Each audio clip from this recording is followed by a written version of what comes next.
Hi. Thanks so much for stopping by to hang out with me for a little bit while we're going to talk about self-trust and some practical ways that we can begin to build and develop trust in ourselves. I'm a big fan of practical strategies that work and implementing them right away. So I'm going to go through three pillars that I think are all essential for building self-trust, and then we'll talk through them, and I have a little presentation I'll share with you. It should be about 20 minutes. That's my goal, so that I don't take up too much of your time. Just a brief introduction. My name's Dr. Alice Kirby. I'm a doctor of physical therapy. I'm also a trauma practitioner. I'm an advanced level student in somatic experiencing trauma therapy, as well as I'm a recovery coach and a She Recovers coach. So I work frequently with women around recovery from alcohol, as well as from trauma from chronic stress. And self-trust and developing self-trust is such a fundamental part of moving forward in our lives vibrantly, right? And really enjoying our lives. And I think that's what life is for. So let's go ahead and get into it. I'm going to share my screen with you. So bear with me while I get the presentation loaded. And we will go right into it. There we go. So we're just going to talk through some practical strategies to grow self-trust. And I wanted to start with some definitions so we're all on the same page here. Trust really is having a firm belief in the reliability, truth, ability, or strength of someone or something. And then self is a person's essential being that distinguishes them from others. So when we talk about self-trust, we're really talking about having that firm belief in our own reliability, our own truth, our own ability and strength of our essential self, of our essential being. And another definition from Psychology Today is the firm reliance on the integrity of yourself. So going through life with self-trust versus with not having it, it's a hugely different experience. And so we're going to work with the three pillars today. Pardon this little thing there. The first one we're going to talk about is creating acts that you can follow through with, following through on things that you say that you will, being present with what actually is moment to moment. And this is really my area of expertise or specialty. I speak about this frequently. And then we're also going to explore working with our inner child as a reflection of our subconscious mind. And so the first one is to follow through. And so just as we build trust in other people by doing what we say we're going to do, we tell our friend we're going to meet them for lunch and we show up. But the same thing occurs when we're building trust in ourselves. We have to follow through with what we tell ourselves that we're going to do. If we say, hey, tonight I'm going to exercise, for an example, at 6 p.m., like after I do this thing and before I eat, I'm doing a 6 p.m. 30-minute thing. And then maybe we don't do it and we say, okay, I'll do it tomorrow. And maybe that goes on for, a week and we just haven't done it. And then we start to really kind of doubt ourselves. We don't trust that we're going to follow through with that action because we haven't followed through with that action. So a lot of times the challenge with this can be that we will pick too many things that we want to change or too many new, wonderful, healthy strategies that we want to implement all at once. And this can become overwhelming. And so it's like too much to handle. Then we don't do it. We don't follow through and we get discouraged and then we can give up. And I really don't want this to be your experience. So my advice to you as we move into the practice is really just to pick one thing. And pick one thing right now. I'm going to invite you to grab a pen, grab your phone with the notepad, and right now commit to something, a small thing. It can be something that takes 5 or 10 minutes. But just pick one thing that's meaningful to you that you want to follow through on for the next 7 days, for the next week. Write it down, put it in writing, make that connection with your tactile sense, your hand to your brain, to your neuromuscular sensory system. And then I also invite you to share in the Facebook group. You can, if you're not in the Facebook group, the Self-Love Project, please join the group. And there's a link in here on the contact page on the website. Please come in and share. What is your meaningful thing? What is the one thing that you are committing to right now that you're going to follow through on for the next 7 days? And so two important things, the two M's here, make it manageable and also meaningful to you. Because if we pick goals or if we pick ways to build trust in ourselves that aren't meaningful, doesn't matter as much, right? So something that's important to you that means something. And again, keep it simple, keep it small, and keep it up. And so really when we think about developing our trust over time, it takes time, just like building that relationship with another person. But what happens is we build momentum. And so as you find yourself successful with one manageable and meaningful act, just add another one in a week later or 2 weeks later or a month later. You can pick one new thing a month, and that's fine. It doesn't have to be a lot. Honestly, the more concise we are, the more success we're going to have. Slow, steady, and consistent action builds trust. Again, you can think about any relationship you have with anyone in your life that you trust, or conversely, that you don't trust, and take a look at what really led to trust in that. It's consistent action. It's someone being reliable with how they treat you, with how you treat them, showing up for what they say they will. And so we can also do that for ourselves. And it's even more imperative to do it for ourselves because we're with ourselves all the time. This is it, right? So slow, steady, consistent action. Take your time. There's no rush. Just pick one thing and start it. Like this turtle here, he can be your guide. And then our second pillar is being present with what is. And I mean being present really on the most pure sense of what's happening in our physiology, in our body, moment to moment. What sensations are we experiencing? What happens is we will often override what we're feeling with our rational thoughts. We'll override it by questioning why we feel this way. We'll resist why we feel this way. Or we'll become so swallowed up or engaged with our emotional storms that we lose sight of actually just being present with what's happening. And so when this occurs, we're basically telling our bodies, telling ourselves, our bodies are us, that these autonomic responses don't matter, that what we're feeling moment to moment doesn't matter. And it does, because this is really a gateway into our essential selves. And we want to build trust. So when we pay attention to and when we stay present with, even if it's for 5 minutes, really the raw data. I love that idea that observing our sensations and noticing what's happening in our physiology is this raw data that we're getting without the judgment, without the trying to figure out why, without the emotional component. It's just noticing, oh, I feel a little bit tight in my chest. Oh, my hands feel cold. Let me notice that. This helps immensely to build self-trust. And so we're practicing this act of awareness to physical sensations as they occur without trying to change them, without even trying to understand them. We just are present with what is. And we develop more trust in our bodies this way.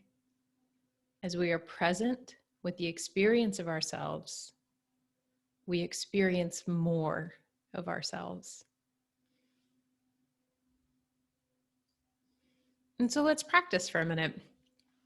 Let's go ahead. We're just going to go through a very brief practice of noticing what's happening in our bodies. So you can find a comfortable position. You don't need to look at the screen for this. It's just going to be this picture of me doing some Qigong here very happily.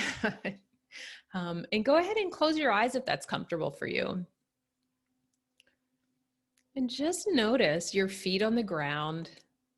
Notice the connection of the pad underneath your big toe and the pad underneath your pinky toe.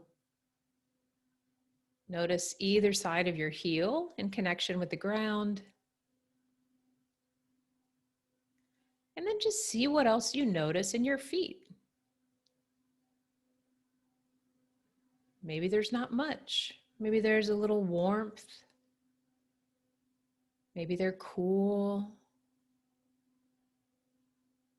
Maybe you can feel the fabric if you're wearing socks or slippers or shoes. You can feel that fabric on your skin.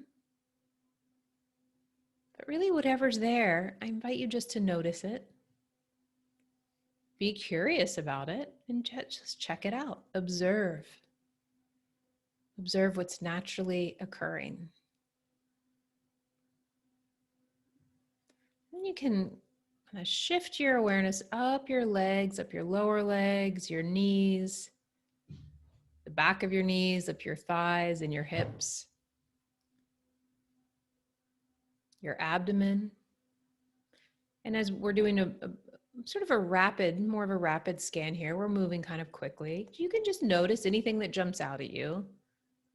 But I'm going to invite you to really come up and settle your awareness underneath your collarbones. So that area just below your collarbone, sort of your heart center, where your lungs are, your chest, upper thorax. Just kind of check out what's there.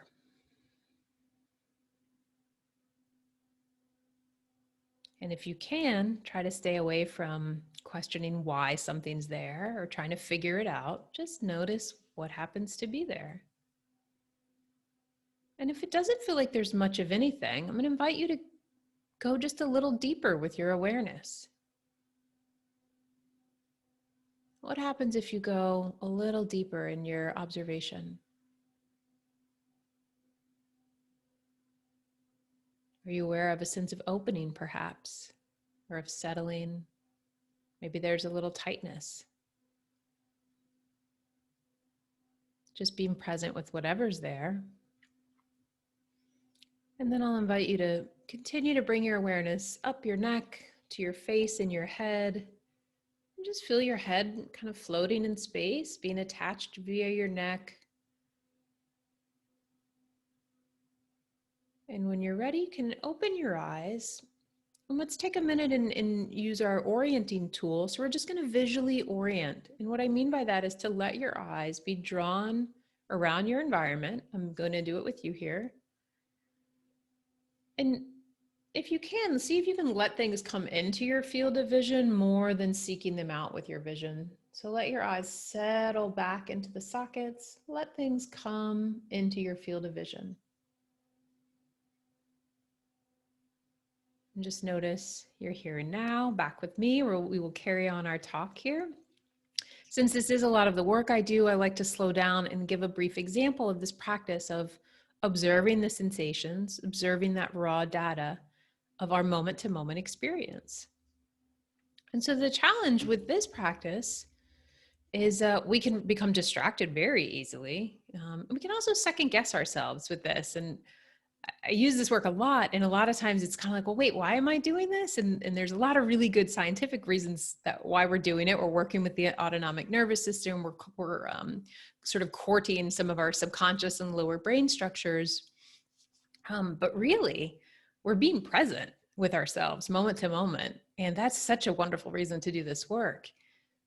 Instead of being, worried about the past or worried about the future or feeling shameful about the past or, all of these things that take us out of the moment, just come back to the here and now. And this is a practice. And if you are not comfortable being in your body, this is also very challenging. So I invite you to start with areas like your feet, like your hands. If there's any place that does feel more comfortable or okay for you to explore, start there. Don't start with the challenging ones. Start with what feels sort of interesting and okay to observe. And this is a practice, but it's a nice practice because you can implement it anytime throughout the day, and it will yield profound results with time. And so here's a practice you can do. You can commit to pause when you notice you're agitated. Just do nothing for a few moments.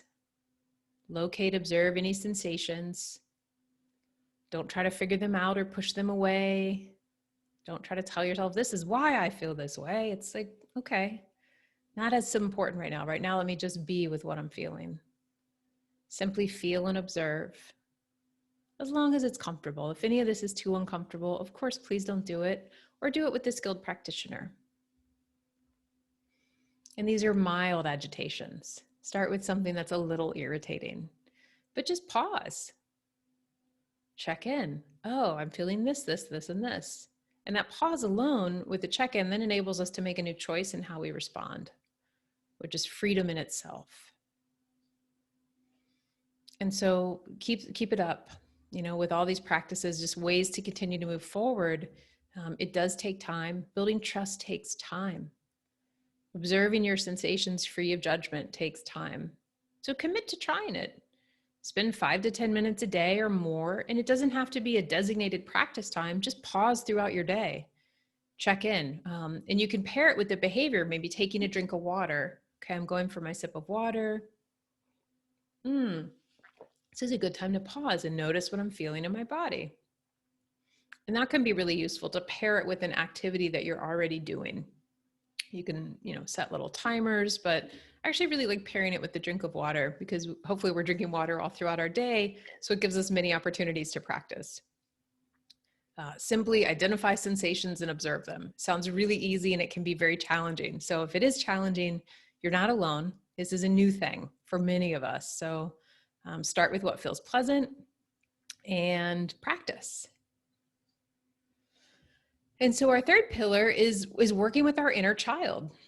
And this is not something I'm an expert in, but it is a practice that I have personally used for many years. And it's a practice that I've studied somewhat. I'm not an expert, but in the Ho'oponopono modality, which is a healing tradition that comes from Hawaii, our inner child represents our subconscious mind. And so when we spend time with our inner child, when we offer love and support to our inner child, it really helps to build innate trust with our deepest aspects of self. Because we're building that trust, we're becoming reliant to our own subconscious. We're showing up for ourselves, not just in the physical world, but in this deep internal world. The challenge with this is it might feel a little silly, might feel silly to talk to our inner child. It might also be really emotional for some of us to think about our inner child aspect of ourselves. We may not be used to sending loving energy to this aspect. So just go gently. And please always remember that you are deserving of love and happiness. You deserve love and happiness. We all do. It's our birthright to be joyfully in our bodies as humans. I truly believe that for every single being on the planet. So go gently and remember that you are deserving of love and happiness. The follow through for this practice, these are the 4 of the sayings in Ho'oponopono. And so you can imagine your inner child. I just did a guided practice for this in the Facebook group that's a little more detailed. That'll be up for a few weeks if you would like to go and try that. It's a 10-minute guided meditation. You can also work with picturing your inner child in your mind's eye and just say to the child these 4 phrases. I love you. I'm sorry. Please forgive me. Thank you. And you can use this throughout your day anytime. I find that these 4 phrases are really helpful in working with shame as well. So just something to keep in mind. That's something I've noticed in my own practice. I love you. I'm sorry. Please forgive me. Thank you. And really, this practice is such a beautiful one to keep up and think about it as cultivating a relationship. You're cultivating a relationship with your inner child. So you can imagine, the image of a child. You can ask permission to hold the child's hand. You can say to your child, I love you. I love you. Ask your inner child what they would like. And really just allow yourself to spend time in this connection daily. So again, it can seem a little silly to just meditate on this inner child and ask, what do you want today? What would you like to eat? What would you like to do with me today? And maybe, listen to what comes up though, and just spend a little time each day building and nurturing this relationship. And it significantly builds the trust we have in ourselves. And so just a quick review, being accountable to yourself, working on that follow through, be present with what is, and cultivating this relationship with our inner child, with the deep recesses of our subconscious, by attending to the relationship and spending time there daily. And again, it doesn't have to be these huge, long blocks of time. It can be, 5 minutes. All of this is meant to be manageable. And so please remember, building trust takes time, but with time, these tools really do work. I've seen it in myself, and I've seen it in many of the women that I've worked with. I think I've seen it in some extent to all of the women that I've worked with, all of the many women that I've worked with. So I hope this was helpful for you, and I'd love to hear your experiences with trying some of these practices, as well as what you committed to. And so hop on into the Facebook group. You can join via the contact page. There's a little area where you can send me a note, or if you scroll down, there's a link directly to join the Facebook group. And if you are interested in going deeper in this work of really applying it to what's going on in your own personal life, you're welcome to book a discovery call with me and see if some individual coaching is right for you. And really taking this work in, and I work in 3-month blocks. So it gives time for everything to kind of settle and become part of your system. And everything's already in all of our systems, but nurturing it and doing this work builds self-trust unlike anything I've ever practiced personally. And I think self-trust is one of those things that it takes some cultivation and practice and nurturing. So it's not an overnight switch, but we are all capable of living lives fully trusting ourselves. And you can maybe even just imagine what that might look like for you. Thanks again for spending time with me, and feel free to check out the rest of the site. And you can read more about me and the work that I do, and somatic experiencing, which is one of my great loves. So thank you.